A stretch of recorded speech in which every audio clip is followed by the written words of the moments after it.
I was a user of the system. And in the early 1990s, Linda Rankin needed her own bone marrow to save her life.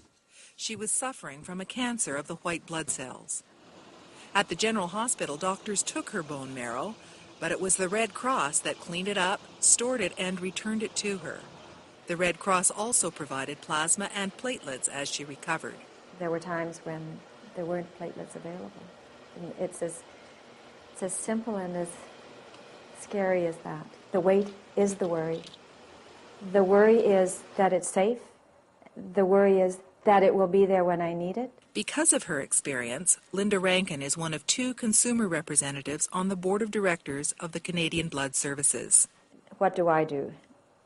Well, as I sit there, every issue that we deal with is sifted through a perceptual screen that says, are we taking safety into account?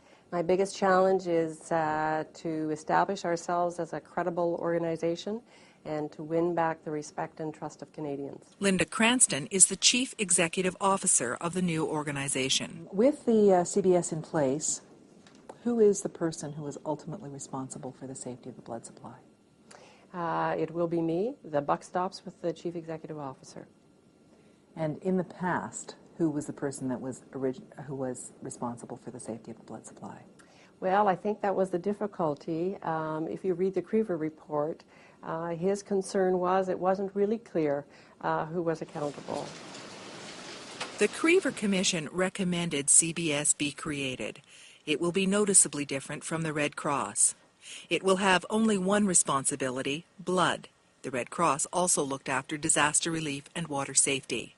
It will have more dependable and flexible funding, a 3-year budget with a contingency fund for emergencies, and additional authority to borrow in case it needs money to face a crisis.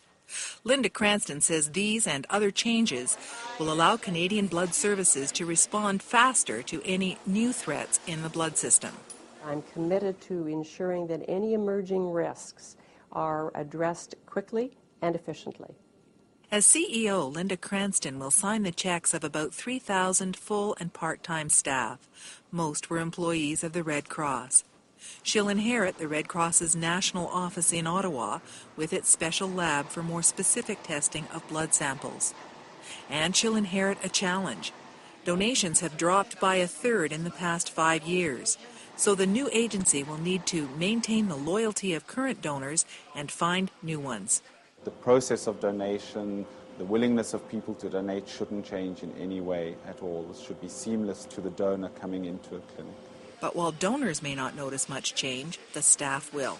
It's a new corporation. It has a new management structure in place, new visions and new ideals, and those will be put in place over a period of stabilization and implementation.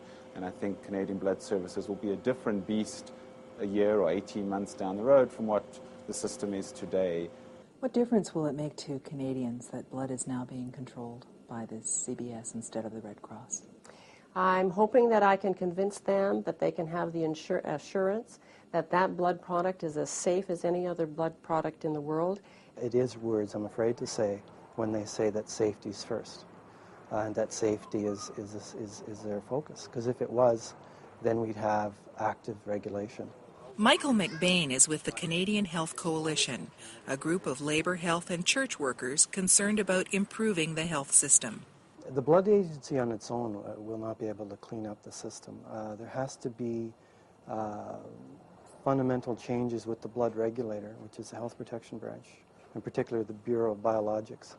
They are currently understaffed. They don't have the resources to actually be an active regulator of blood safety. And until that happens, and until we get a culture of safety in the blood regulation field, consumers will be at risk. What difference will it make to Canadians, garden variety Canadians, potential donors, potential recipients, that a new service is looking after blood?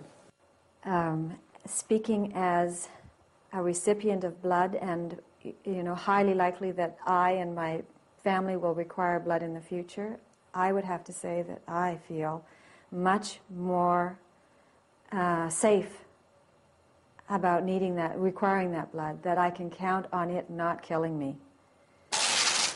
The transfer from the Red Cross to the Canadian Blood Services was supposed to take place a month ago, and it only cleared its final hurdle on Wednesday. There's been a big push over the past few days to move into new offices.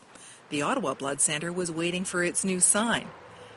That sign, complete with the new logo of a drop of blood, came off the production line just a few days ago.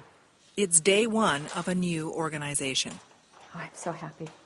I'm so glad the wait is over, and we're ready. We've been ready, and it's like having the rubber band pulled tight, and I think we'll take off like the proverbial bat.